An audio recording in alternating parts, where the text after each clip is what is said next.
नमस्कार, एक बार फिर से मैं आप सभी के सामने उपस्थित हूँ बेहद महत्वपूर्ण टॉपिक के साथ। और टॉपिक जुड़ा हुआ है हमारे प्यारे उत्तर प्रदेश से।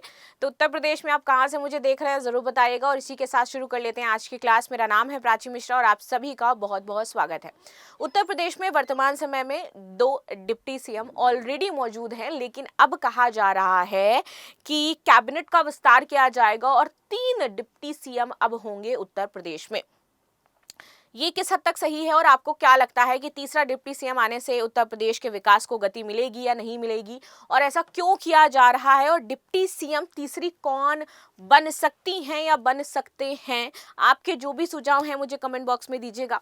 चलिए शुरू करते हैं और बातचीत करते हैं। आप सभी को पता होगा कि कल एकदम अफरा तफरी में मीटिंग बुलाई गई थी योगी आदित्यनाथ जी के द्वारा। कैबिनेट में सभी को बुलाया गया था, आधा घंटा पहले आने के लिए बोला गया था कि भैया कोई भी एब्सेंट नहीं होना चाहिए, तभी इस पर बात की गई है।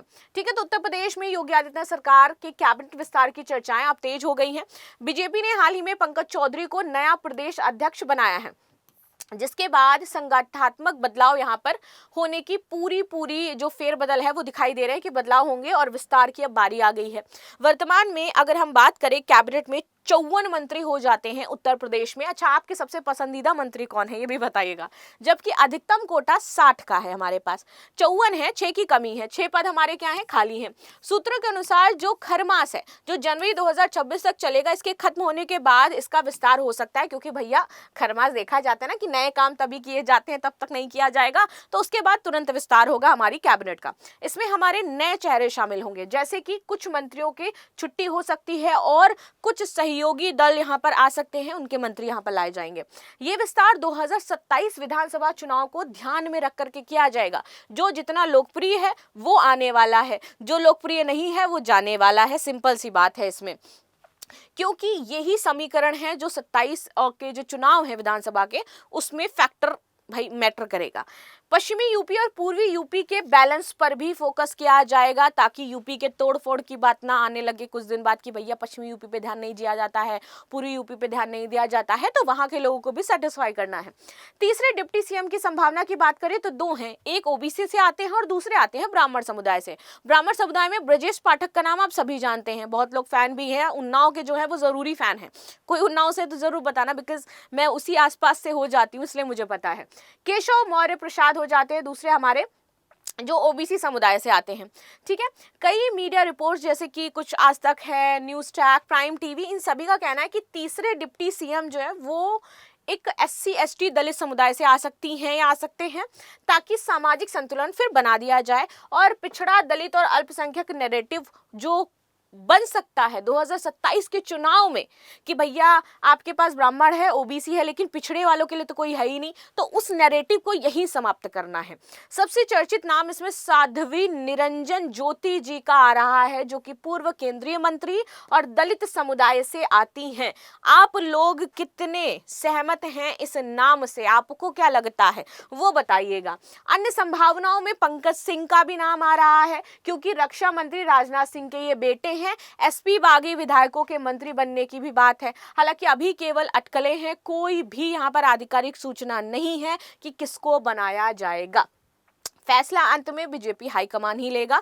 लखनऊ के सियासी गलियारे में लेकिन बातचीत चल रही है, चर्चाओं का बाजार गर्म है और 2027 के मिशन को देखते हुए बीजेपी बड़े दाव यहां पर खेल रही है।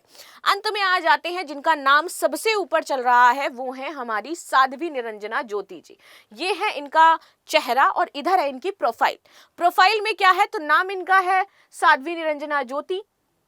1 मार्च 1967 को जन्म हुआ।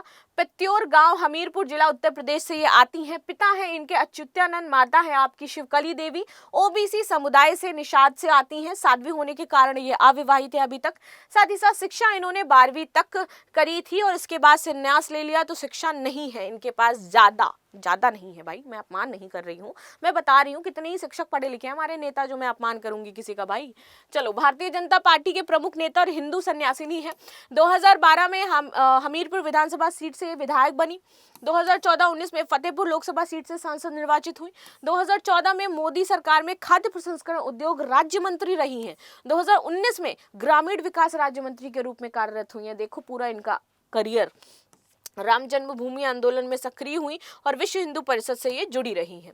ठीक है, तो ये इनका करियर रहा। बचपन से आध्यात्मिक थी, 14 वर्ष की आयु में इन्होंने संन्यास ले लिया। श्रीमद् भगवत कथा, राम कथा, ये सारे काम ये करती रही हैं। 2014 में एक विवादित बयान इन्होंने दिया था, रामजादे वर्सेस हरामजादे के कारण ये सुर्खियों में आई थी। और वर्तमान दिसंबर 2025 तक प्रेजेंट समय में ये फतेहपुर की सांसद और केंद्रीय राज्य मंत्री हैं। तो ये पूरा बायोडाटा था इनको लेकर के। तो आपका क्या कहना है कि तीसरे के तौर पर महिला को तो नियुक्त किया जाएगा, ये तो फिक्स है, लेकिन क्या इन्हें किया जाएगा, ये आपका क्या कहना है जरूर बताएगा। मिलते हैं नेक्स्ट क्लास में, तब तक के लिए धन्यवाद। लाइक शेयर सब्सक्राइब करना बिल्कुल भी ना भूलें and thank you so much.